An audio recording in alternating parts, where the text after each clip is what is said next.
Après les hommages officiels du début de semaine, 10 ans après les attentats islamistes de janvier 2015, celui de ce matin devant l'hypercachère de la Porte de Vincennes à Paris était plus politique. Cérémonie organisée par le CRIF. Avant ce soir, une soirée de débat commune entre le Conseil représentatif des institutions juives de France et l'équipe de Charlie Hebdo. Bonjour Caroline Félix.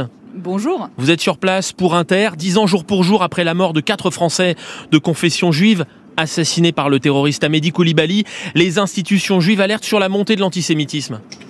Oui, elles ont alerté durant cette cérémonie au cours de laquelle un autel avec 10 bougies a été installé, des bougies en mémoire des victimes de l'hypercachère de Charlie, mais aussi du terrorisme et vous l'avez dit, de l'antisémitisme. Elles ont été allumées une à une par les représentants de la communauté juive, des jeunes, des familles de victimes, mais aussi de personnalités publiques, la maire de Paris, Anne Hidalgo, les anciens premiers ministres Michel Barnier ou le président du Sénat, Gérard Larcher.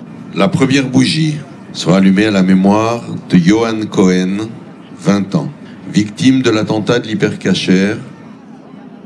Et donc c'est donc là, à quelques mètres, il y a 10 ans, heure pour heure, peu après 13 heures, qu'Amédi Coulibaly est entré dans ce supermarché où les clients faisaient leurs courses de Shabbat.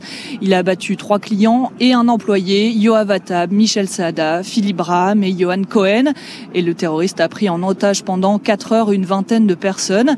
À l'époque, Aaron avait 7 ans, il habitait le quartier mais ne comprenait pas la gravité de la situation. Il est revenu aujourd'hui avec sa classe d'un lycée juif tout près d'ici. Mais c'est vrai que quand on vient en pleine semaine, on se dit pas waouh, ici il s'est passé l'horreur en fait.